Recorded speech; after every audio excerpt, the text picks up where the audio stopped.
then you can paint from your heart and not your head. You can paint from your heart and your head means you don't have to think while you're painting. This is the Bold Artist Podcast. You have answers and you're expressing them in your art. Your art is important and it needs to be seen. Welcome, and let's get started with today's episode. Good day, and thanks for being here with us at the Bold Artist Podcast. Today, we have a special guest for you, and this interview left me with tears in my eyes. The happy kind of tears. The guest we're bringing to you today is from oceans away from you. Bold color painter Mini Suboth is an artist from India, and we are so happy and privileged to have her here with us today, speaking into our lives and our hearts. We want you to know that the internet did not cooperate with Minnie and I very well during our interview. Since I'm located in Canada and she's in India, we experienced some difficulties. So here on YouTube, we've provided closed captions, and you can also find a link to transcription so that you can read the interview. You can find that in the show notes. Without further delay, let's go right on over and hear the interview with Mini Suboth. You will be so blessed to hear her heart and story from miles away. Good day, Mini Suboth. It is so good to have you on the Bold Artist Podcast. What's amazing about this interview is that we are oceans apart. You're in India and I'm in British Columbia, Canada. For me, it's 7:30 in the morning. For you, it's late evening. Thank you so much for making this work for your schedule and for being on the show with this huge time difference and separation between us. We're so happy to have you here. Thank you so much. Thank you for inviting me for the show. Thank you so much. I'm Mini Suboth. I'm an artist by profession. I'm also a social worker. I'm founder of the organization Akshayashakti, an NGO. I'm living in Mumbai, India. Yeah. Wonderful. And so you have had a connection to Charla and Bold School, and Charla has been so excited to have you on the show. She just speaks very highly of your work and the work you're doing in India. You have a studio there in India and you work with teaching children, your social work, and we are just really excited to connect. Most of our audience is in North America, and I'm sure it will just be so good for us all to hear what life is like for a professional artist in India, in the culture that you live in the world that you live in. And so, can you tell us just a little bit more about your life and even how you became a professional artist? Creativity and compassion, these are two things I always had right from my childhood. As a kid, I was always interested in sitting at home and play and doing a little bit of drawing rather than going out and playing. As a kid, uh, this drawing was my hobby. I never used to do any other outdoor activities. My family always felt art is not a great career. It takes a lot of time for one to become a successful artist. So they felt that I should take up some other profession, and I taken up banking, a professional degree in banking, and which was not of my interest at all. I was very frustrated. I was so unhappy. At one point of time, I decided that I will give this up and take up something of my interest so that I don't regret the rest of my life. So one day I decided to give up all this, and then I joined the art school, and I've taken up art courses. Then that's the journey of me as an artist started. Wonderful. I love how you opened that answer with creativity and compassion have always been so important to you. Yes. So, Minnie, we would love to hear a little bit more about your work as an artist and as a social worker in India. Social work, I was actually, as I told you, compassion and creativity. They are two things I had right from my childhood. And I used to be as a kid. I used to be doing little things, helping the friends. Also, little things I used to do, which was you can call a childless compassionate.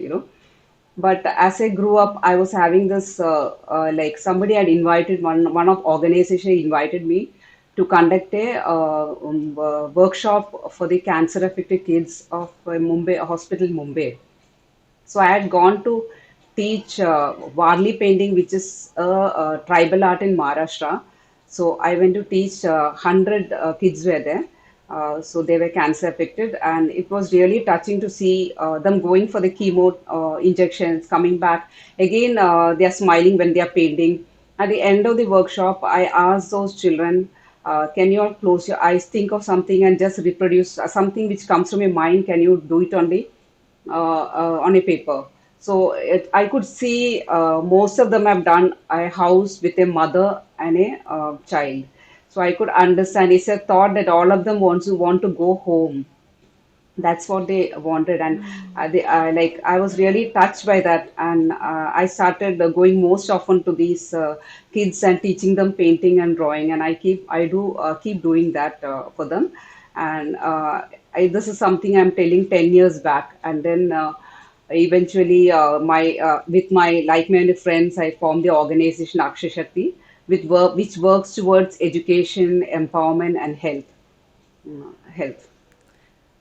Wow, what a beautiful story. I love that you were able to see, well, through your act of compassion, doing art with the children, with Yeah, the cancer yeah, patients, that you were able to see their compassion and their desire to go home as they painted the houses yeah, and the mothers yeah. and the children. And that's a beautiful story. Minnie, we would love to hear from you how you became a bold color painter of portraits. I was always a realistic artist, and I was an oil painting artist. I could copy anything from nature, whether it is landscape, portraits, still life. I was very good at copying. I could copy anything. So people say, a public look at my painting and say, "Wow, you have done it so well. It looks exactly the same." But I was very unhappy. I used to feel, what is the point? This is no creativity. Creativity means you have to do something from your what comes inside you. I never used to sign very proudly. I wanted to learn something. I wanted to produce something from my mind. So I started doing it, but I felt like it never came so well as what I'm looking and doing. So it so happened like then it was COVID lockdown time. Lockdown time, I joined Abstract Painting Academy. I had a lot of time in my hand. I joined Abstract Painting Academy and I learned abstract painting. The course was really helpful. I learned how to create. I learned a lot about colors, color harmony, temperature, color temperature, focal points. All these things I learned from that course, and I could create anything that comes from my mind. It was that time I saw in the Facebook about the Charla's bold school ad I saw, and then I saw the Kenyan girl, so beautiful, vibrant colors. I thought, why can't I learn this? It's again and a sort of abstraction, but figurative abstraction, and I love portraits. So I joined the bold school. Actually, I would say that was truly a turning point in my art career because I'm always so thankful to Charla for really teaching me the bold colors because I knew everything, but I never knew that colors have got values.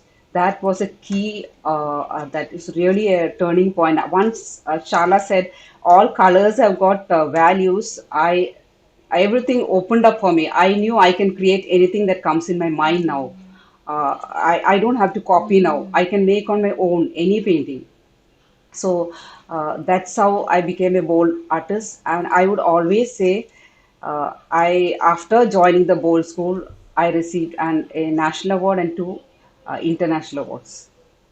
Minnie, on the Bold Artist podcast, we're talking about bold color and bold moves, which are the risks that artists take, the big decisions that they make to do something bold in their art career. Could you tell us about a bold move that you have made as an artist? Bold move. I've already mentioned like how I have I had it. I've taken up a career in banking, and done a professional degree in banking. At one point, I was really bored about the subject. My passion was art, so I left the whole thing and then started from the beginning by taking art as my career. That was a bold move. I also would like to tell, like, being a Yes. passionate about my art, whenever I want to paint, and nothing will come in front of me, nothing will stop me from painting because when I want to create something. As a part of my social work, I keep going out, feeding the homeless and pavement dwellers during the COVID lockdown time. I happened to meet a little boy who used to sit with his pet dog under the flyover bridge. I always wanted to paint him, in spite of all the restrictions, and we were not supposed to move out of a society or the housing because of the COVID restrictions. But I moved out with my paints and brush, and then I sat under the bridge and did the painting of this boy with this dog, and I gifted it to him. He was so happy. He smiled so much, telling me, whenever I have a house of my own, I'll definitely keep this painting on the walls. I was so happy for that. That is again, I feel I really wanted to paint, and nothing could stop me from doing that. I always taken up decisions that way. Would that be the advice that you would give to another artist, is to not let anything Stop me, stop right? you? Or what else would you say to an artist who is just beginning to find their voice and find their style, and they want to pursue bold color painting? What would you say to that artist who's just starting? What I it's my what I have to tell to an artist is that if you have a passion to paint, and if you really have that in you, you should go ahead of whether nothing should stop you from doing. And like I would like to tell about an 80-year-old a lady who came to my class to learn painting, start painting, and she learned painting, and she went for an art competition, and she won the first place in that competition. See, age, she never thought about it. She started very late, but that drive is there in you. Nothing should stop you. And learning is one thing. The process of painting, one person should really learn about color schemes. A basic theory you should really know before doing. Then you should consistently paint. If I tell you, I learned bowl painting from Charla, and in a month's time, I did 75 paintings after learning from her in a month's time.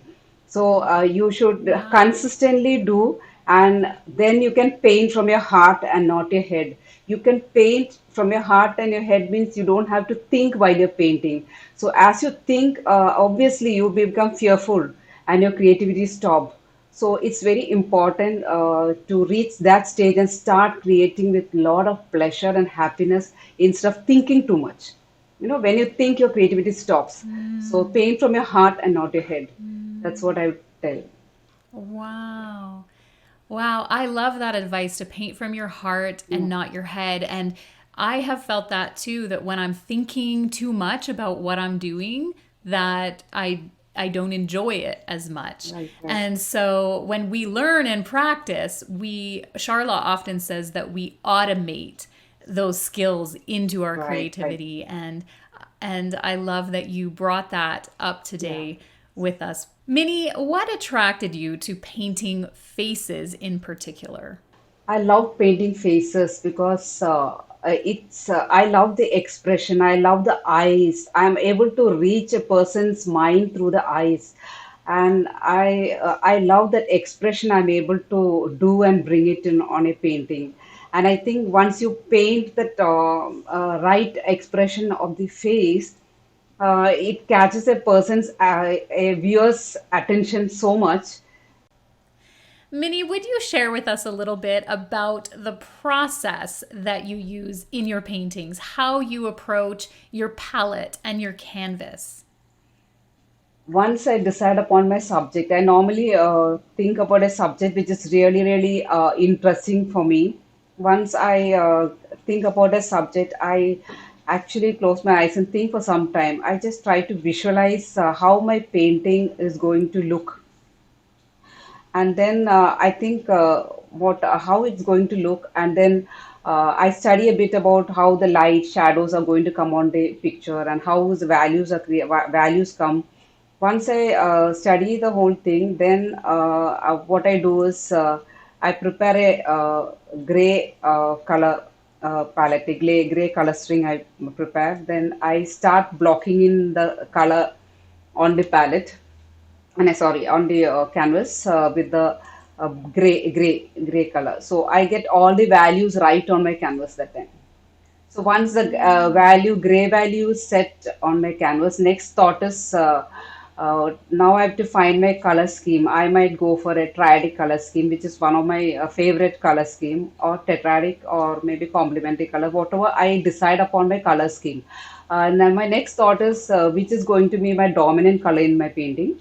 Next, I decide which is a non-dominant color. Then I decide which is going to be the focal point or accent colors, what I'm going to take. And once I decide upon all these things, now I'm ready with the whole picture on the canvas with a gray color, and my palette is also ready with the color scheme. Now I won't think anything. I just play. I just paint. My intuition follows, and I just paint from my heart and not my head. I don't have to think then. Minnie, as an artist, what has been one of your greatest aha moments? Regarding color theory, when I learned that colors, when each color has got a value, my understanding was something that was something new. I never knew that each color has got a value. So that was truly one of the aha moment. I would also try to tell about the gray color. I always felt gray color is quite dull, boring. This is what I thought about gray, but the neutralizing property of gray color and the color of gray, like two colors, bold colors are together nearby, and they are really not friendly with each other. And when they are nearby, you apply gray in between. How the paints start, as Charla told, they start speaking to each other, interacting with each other. That is truly an aha moment. It's really nice to see that how the property of the gray to neutralize any colors.